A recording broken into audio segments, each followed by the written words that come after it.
सध्या महाराष्ट्राच्या राजकारणात अनेक गोष्टी घडतायत. या महाराष्ट्राच्या राजकारणातल्या 6 महिन्यातही बऱ्याच रंजक गोष्टी आपल्याला पाहायला मिळाल्या. सध्या कोरोनासोबतही राजकीय वातावरण ढवळून निघाले आणि याच सगळ्या परिस्थितीवर माझ्यासोबत आज चर्चा करण्यासाठी ज्येष्ठ पत्रकार आणि एक गौप्यस्फोट करणारं पुस्तक लिहिणारे पत्रकार, ते पुस्तक म्हणजे checkmate, how the BJP won and lost in Maharashtra, याचे लेखक सुधीर सूर्यवंशी सर आहेत. सर, स्वागत आहे तुमचं SW मराठीमध्ये.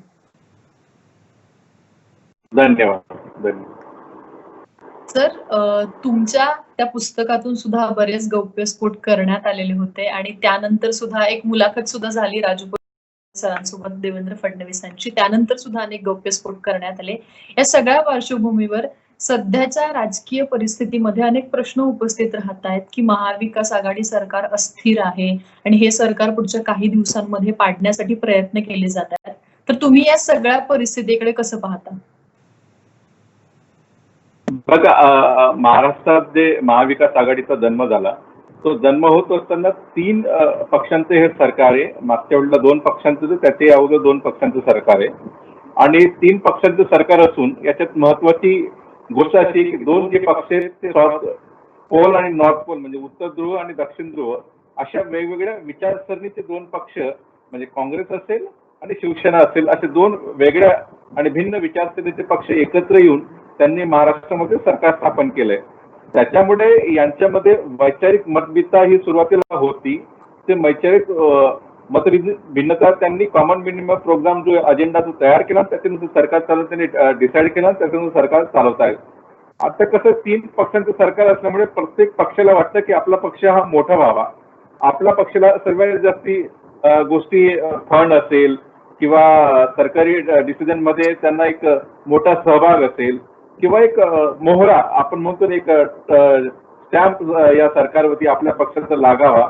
त्याच्यामुळे 3ही पक्ष याच्यासाठी एक कॉम्पिटिशन त्यांच्यामध्ये सुरू आहे आणि त्या कॉम्पिटिशन सुरू असताना त्याच्यात वेगळे जे कुरुबुरी तयार होतात किंवा वेगळे वैमनस्य तयार होतात किंवा कम्युनिकेशन गॅप तयार होतात. त्याच्यामुळे जे मध्यंतरी जे IPS चे 10 लोकांची जी ट्रान्सफर झाली होती, त्याच्यात असं म्हटलं जातं की मुख्यमंत्र्याला कॅन्सल केलं गेलं नव्हतं, त्याच्यामुळे पुन्हा ती ट्रान्सफर रिव्हर्स करण्यात आली. त्याच्या अगोदर असं अलिगेशन होतं की काँग्रेस आणि राष्ट्रवादीने असं म्हटलं की मुख्यमंत्र्यांनी महाराष्ट्रामध्ये लॉकडाऊन एक्सटेंड करताना 31 जुलैपर्यंत त्यांना विश्वासात घेतलं नव्हतं. तर अशा प्रकारच्या गोष्टी ह्या छोट्या मोठ्या स्तरावरती गोष्टी होत राहतात आणि त्याला शरद पवार एक आर्किटेक्ट या महाविकास आघाडीचे आहेत आणि ते सर्व आयरन आउट करण्यासाठी सर्व डिफरन्सेस करण्याचा प्रयत्न करतात. मागच्या आठवड्यामध्ये शरद पवारांनी उद्धव ठाकरे यांच्याबरोबर 2 दिवस म्हणजे 2 वेळा मिटिंग झाली, एक दादरला झाली आणि एक थेट मातोश्रीला काल झाली. तर शरद पवार प्रयत्न करतात सर्व गोष्टी सॉल्व्ह करण्याचा. जोपर्यंत या गोष्टी छोट्या लेवलला आहेत त्या गोष्टी सरकार चालेल. जर गोष्टींचे मोठं रूप घेतलं किंवा वैमनस्य खूपच एक्स्ट्रीम लेवलला गेलं, त्याच्यानंतर मग सरकारमध्ये काही प्रॉब्लेम तयार होऊ शकतात. सर, तुम्ही म्हणता जसं की सरकारमध्ये जर मोठ्या प्रमाणात या गोष्टी झाल्या कुरबुरी तर प्रॉब्लेम होऊ शकतात, पण यामध्ये सगळ्यात जास्त विश्वास कुठल्या पक्षावर ठेवायचा? म्हणजे जर अनेक लोकांशी बोलल्यानंतर, सध्याची राजकीय परिस्थिती बघितल्यानंतर असं लक्षात येतं की राष्ट्रवादी काँग्रेस म्हटलं की सर्वजण भीती व्यक्त करतात की राष्ट्रवादीविषयी विश्वास व्यक्त करता येत नाही किंवा शरद पवार कुठली राजकीय खेळी करतील हे सांगता येत नाही, त्यांचं इतक्या वर्षांचं राजकारण. तर तुम्ही कसं पाहता की जर हे सरकार जर मोडण्याचा प्रयत्न झाला तर पहिला बाहेर पडणारा पक्ष राष्ट्रवादी काँग्रेस असेल? बघा, राजकारणामध्ये काही होऊ शकतं. आपण म्हणतो politics is the art of all possibilities. आणि जसं तुम्ही सुरुवातीला उल्लेख केला, मी पुस्तक आहे माझ्याकडे मिळालं, त्याच्यामुळे पुस्तक दाखवतो. या पुस्तकामध्ये सुद्धा आपण एक चॅप्टर डिव्होट केलंय. ते चॅप्टर राष्ट्रवादी काँग्रेस आणि भारतीय जनता पार्टी यांच्यामध्ये जी वाटाघाटी सुरू झाली होती 2014ला, म्हणजे त्याची पार्श्वभूमी ऍक्च्युअली 2014ला 2014ला कुठल्याही प्रकारचा पाठिंबा न मागता, त्याला आपण इंग्रजीमध्ये अनसॉलिसिटेड सपोर्ट जो होता तो राष्ट्रवादीने भारतीय जनता पार्टीला दिला होता. त्याच्यातून सुरू झालं होतं. त्याच्यातून सेनेची गोची झाली, सेनेची बार्गेनिंग पॉवर कमी झाली आणि सेना आणि बीजेपी मध्ये एक नवीन युद्ध सुरू झालं. नंतर सेना त्यांच्याबरोबर सरकारमध्ये सामील झाली. सामील होऊन सुद्धा अनेक दिवस किंवा अनेक वर्ष शिवसेनेचे मंत्री खिशात राजीनामे घेऊन फिरत होते आणि सरकार कधी पडेल अशा प्रकारची तेव्हा सुद्धा परिस्थिती निर्माण झाली होती. हा एक भाग झाला. दुसरा भाग जो तुम्ही विचारला प्रश्न की कुठल्या पक्षावर विश्वास ठेवायचा, की म्हणजे राष्ट्रवादी सर्वात जास्ती कुठल्याही प्रकारचे डिसिजन किंवा खेळी करू शकतो, जसं अजित पवारने दाखवून दिले की राष्ट्रवादी भल्या पहाटे किंवा प्रातःकाळी आपण जो म्हणतो ते शपथविधी देवेंद्र फडणवीस यांच्याबरोबर केला आणि कोणाला वाटलं नव्हतं की महाराष्ट्राच्या राजकारणात अशा प्रकारची सुद्धा ट्विस्ट अँड टर्न घेतील आणि एक धक्का अजित पवारांनी त्यांच्या काही फुटलेल्या आमदारांचं दाखवण्याचा प्रयत्न केला. शरद पवारांनी तो यशस्वीपणे रिव्हर्स आपल्या बाजूने करून घेतला आणि सरकार स्थापन झालं. तर महत्वाची गोष्ट मी ते ज्या पुस्तकात तुम्हाला काही रेफरन्स देत होतो, 2014चा अनसॉलिसिटेड सपोर्ट बीजेपी नंतर 2017 मध्ये भारतीय जनता पार्टी आणि राष्ट्रवादी ज्या वेळेला दिल्लीच्या भाजपच्या नेतृत्वाला असं वाटलं की शिवसेना आपल्याला सरकार करणे काही यशस्वी किंवा इफेक्टिव्हली आपण सरकार करू शकत नाही, कुरबुरी खूप वाढलाय शिवसेनेबरोबर, आपण राष्ट्रवादीला एक स्टेबल पक्ष सरकार चालवण्यासाठी एक चांगला पक्ष म्हणून आणि दिल्लीत सुद्धा शरद पवारांचा अनुभवाचा किंवा अनेक गोष्टींचा उपयोग आपल्याला दिल्लीमध्ये सुद्धा केंद्रामध्ये करता येईल म्हणून त्यांनी राष्ट्रवादी बरोबर चर्चा सुरू केली होती 2017 मध्ये. त्या संदर्भात 2-3 मिटिंग अमित शहा असतील किंवा शरद पवार जे काही महाराष्ट्रातले मातब्बर नेते असतील यांच्या मिटिंग सुद्धा झाल्या होत्या, वाटाघाटी झाल्या होत्या, कुठल्या पक्षाला किती मंत्रिमंडळ मिळतील किंवा कॉर्पोरेशन मिळतील, हे सर्व झालं होतं. पण त्यावेळेला अमित शहा यांनी एक अट टाकली होती की आता आपल्याकडे 3 पक्षांचं सरकार असेल. तर शरद पवार यांनी विचारलं, 3 पक्षांचं सरकार म्हणजे काय? शरद पवार सांगितले आपले 2 पक्षांचं सरकार आहे. 2 पक्ष म्हणजे राष्ट्रवादी काँग्रेस आणि भाजपा. पण नाही, अमित शहा म्हणले 3 पक्षांचं सरकार. तर शरद पवार हे थोड्या कोड्यात पडले आणि कन्फ्युज झाले आणि विचारलं 3 पक्ष म्हणजे कुठले? तर त्याने सांगितलं भारतीय जनता पार्टी, शिवसेना आणि राष्ट्रवादी. तर शरद पवार यांनी त्यांना सांगितलं की सुरुवातीला आपलं असं ठरलं की 2 पक्षांचं सरकार आणि तिसरा पक्ष आता मध्येच कुठून आला. तर अमित शहा यांनी सांगितलं की जोपर्यंत आपलं सरकार व्यवस्थित रुळावर लागत नाही तोपर्यंत आम्ही शिवसेनेला बाहेर काढू शकत नाही आणि एकदा तुम्ही आमच्या बरोबर आले तर शिवसेना आपोआप बाहेर जाऊ शकते, या सरकारमधून बाहेर जाईल आणि 2 पक्षांचं सरकार होईल. तर त्यावेळेला शरद पवार यांनी ती रिस्क घेतली. त्यांना असं वाटलं की शिवसेना ते बाहेर काढतील नाही काढतील आणि आपली बार्गेनिंग पॉवर खूप कमी होऊन जाईल, म्हणून शरद पवार किंवा राष्ट्रवादीच्या नेत्यांनी त्यावेळेला जे होणार जी आघाडी ते होऊ शकले नाही आणि त्याचीच परिणिती म्हणून 2014, 2017 आणि 2019 नोव्हेंबरमध्ये म्हणजे ज्या वेळेला राष्ट्रवादी काँग्रेस शिवसेनेबरोबर काँग्रेस बरोबर वाटाघाटी करत होतं, चर्चा करत होतं, त्याच वेळेला at the same time Bharatiya Janata बरोबर त्यांच्या सुद्धा वाटाघाटी चालू होत्या.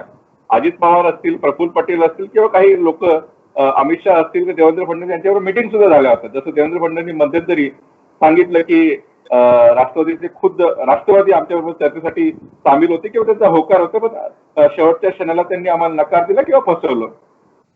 तर ते राष्ट्रवादीचा तो एक पार्श्वभूमी म्हणजे तो एक पक्ष आहे की कुठल्याही क्षणी काही करू शकतो. पण आजच्या परिस्थितीत बघता शरद पवारांना हे इमिजिएट असं डिसिजन घेतील असं मला वाटत नाही, कारण की सरकारला फक्त 6 महिने झालेले आहे आणि सरकारबद्दल एवढी नाराजी असेल पण एवढ्याही मोठ्या प्रमाणात नाराजी नाही की ते उद्धव ठाकरे यांचं सरकार खाली खेचतील आणि त्यांच्यावरती 1978 मध्ये वसंतदादा पाटील यांचं सरकार पाडल्यानंतर एक पाठीत खंजीर खुपसला ही मन त्यांच्यापासून खूप राजकीय याच्यामध्ये प्रसिद्ध झाली. पुन्हा तो तशा प्रकारचा प्रयोग मला नाही वाटत त्यांना इमिजिएटली महाराष्ट्रामध्ये करायचा आहे. जसं तुम्ही म्हणालात की शरद पवारांना पुन्हा ते दूषण नको आहे की पाठीत खंजीर खुपसला म्हणून, कदाचित त्यामुळे हे प्रयत्न होणार नाहीत असं दिसतंय असं म्हणता. सर, आपण बघतो की महाराष्ट्रात काँग्रेसही सध्या राष्ट्रवादी सोबत आहे, परंतु जेव्हा जेव्हा राष्ट्रीय स्तरावरचा एखादा मुद्दा येतो तेव्हा तेव्हा शरद पवार भाजपला विरोध करत नाहीत असं गेल्या काही वर्षांमध्ये पाहायला मिळाले. मग त्याच्यामध्ये राफेलचा मुद्दा, गुजरात हिंसाचार असेल किंवा मग परवा भारत चीन बद्दलचा मुद्दा झाला तो. मग शरद पवार महाराष्ट्रातल्या राजकारणात काँग्रेस सोबत आहेत, पण मग केंद्रातल्या राजकारणात ते भाजपला पाठिंबा द्यायचा प्रयत्न का करतात किंवा ते नरेंद्र मोदींची साथ का देतात? बरं नाही, तुम्ही जर बघितलं ना, शरद पवार म्हणजे भारतातले महाराष्ट्रातले राजकारण एक मोठं व्यक्तिमत्व आहे आणि असं म्हणतात की शरद पवारांच्या अक्रॉस द पार्टी लाईन म्हणजे जे पक्षात जेवढे मित्र नाहीत तेवढं विरोधी पक्षात त्यांचे सर्वात जास्त घनिष्ठ संबंध आहेत आणि मित्र आहेत आणि ते वेळोवेळी त्यांच्या कृतीमधून किंवा त्यांच्या हालचालीमधून किंवा राजकीय त्यांच्या डिसिजन मधून त्यांनी दाखवून दिले. जसं तुम्ही म्हटलं राफेलच्या वेळेला त्यांनी तसंच केलं होतं, काँग्रेसला पाठिंबा न देता त्यांनी बीजेपीला नरेंद्र मोदी यांना पाठिंबा दिला होता.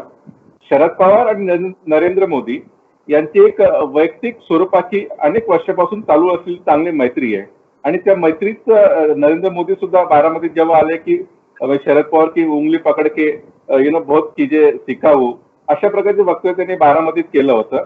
त्याच्यामुळे त्यांचे संबंध खूप सुमधुर असा शब्द जरी वापरला तरी काही वावगं होणार नाही, अशा प्रकारे त्यांचे संबंध आहेत. आणि दुसरी गोष्ट, अमित शहा बरोबर शरद पवार यांचे काही एवढे खास संबंध नाही आहेत. म्हणजे त्याच्यामुळे आपण जर बघितलं की ईडी नोटीस, शरद पवारांनी ईडी नोटीस पाठवण्यामध्ये अमित शहा यांचा हात होता आणि देवेंद्र फडणवीस यांचा पाठिंबा होता. अशातच त्यांना ईडी नोटीस पाठवली होती. आणि जेव्हा त्यावेळेला नरेंद्र मोदी भारताचे पंतप्रधान हे अमेरिकेला होते आणि असं सांगतात की नरेंद्र मोदी यांना या गोष्टीची कल्पना नव्हती. नंतर जेव्हा ह्या सर्व गोष्टी बुमरॅंग झाल्यानंतर नरेंद्र मोदींनी एक डिस्प्लेजर व्यक्त केलं त्यांच्या नेतृत्वामध्ये की शरद पवार एक वेगळ्या प्रकारचे नेते आहेत, त्यांना अशा प्रकारचं राजकारण आपण एक रिव्हेंजफुल किंवा वेंडाटा पॉलिटिक्स आपण केलं नाही पाहिजे, अशा प्रकारचे त्यांनी मत व्यक्त केलेलं होतं. त्याच्यामुळे जेव्हा जेव्हा नरेंद्र मोदी अडचणीत असतात तेव्हा शरद पवार त्यांना मदत करतात आणि जेव्हा जेव्हा शरद पवार अडचणीत असतात तेव्हा नरेंद्र मोदी त्यांना मदत करत असतात. नक्कीच, जसं तुम्ही म्हणालात की ही एक राजकारणा पलीकडची मैत्री आहे आणि अशा मैत्रीचे संबंध शरद पवारांनी बऱ्याच पक्षातील नेत्यांशी सुद्धा जपलेत. तसंच काहीसे संबंध शरद पवारांचे संजय राऊत यांच्याशी सुद्धा आहेत. संजय राऊत आणि शरद पवारांनी हे महाविकास आघाडीचं सरकार बनवण्यात महत्वाची भूमिका बजावली. सर, तुम्ही आज स्वतः संजय राऊतांना भेटलात, पुस्तक दिलं तुमचं तुम्ही त्यांना, तर काही राजकीय विषयांसंबंधी, इतर विषयांसंबंधी काही चर्चा झाली का त्यांच्याशी? चर्चा साधक बाधक अनेक विषयांवर झाली. मला जास्त वेळ आम्ही बसता आला नाही अनेक कारणांमुळे. तर संजय राऊत म्हणजे मी अनेक वेळा खासगीमध्ये ते मान्य सुद्धा करतात की शरद पवार हा महाराष्ट्रातला एक मोठा नेता आहे आणि त्याच्यामुळे त्यांना तो वैयक्तिक स्वरूपात त्यांच्याबद्दल त्यांना एक लायकिंग आहे शरद पवारांबद्दल. जरी ते शिवसेनेमध्ये काम करत असले की जरी ते एक्झिक्युटिव्ह एडिटर सामनाचे जे शिवसेनेचे मुखपत्र याचे असले, पण त्यांचे पर्सनल लेव्हलला जसे शरद पवारचे पर्सनल लेव्हलला येण्याच पक्षामध्ये संबंध आहेत, तसे संजय राऊतचे एक वेगळ्या पद्धतीचे संबंध शरद पवार बरोबर आहेत. आणि संजय राऊत यांनी खूप मोठी भूमिका ही महाविकास आघाडी स्थापन करण्यामध्ये किंवा हे सरकार आणण्यामध्ये शरद पवारांनी एक आपण म्हणतो फ्रंट फुटला जाऊन बॅटिंग केली होती. ज्यावेळेला सर्व नॅरेटिव्ह बीजेपीच्या बाजूने होतं, सर्व इकोसिस्टीम असेल किंवा एक वेल ऑइल मस्टरी बीजेपीच्या बाजूने होते, त्यावेळेला कोणीच सांगू शकत नव्हतं की महाराष्ट्रात हे 3 पक्षांचं सरकार येईल. संजय राऊत यांनी सुरुवातीपासून बॅटिंग केली आणि शेवटी त्यांनी मॅन ऑफ द मॅच सुद्धा या सर्व राजकीय याच्यात मिळाली आणि सरकार स्थापन केलं. त्याच्यामुळे अनेक वेळेला जोकिंगला असं म्हटलं जातं की म्हणजे संजय राऊत हे शरद पवारांचे शिवसेनेतले एक हस्तक आहेत आणि कधी कधी ते दिसत असतं.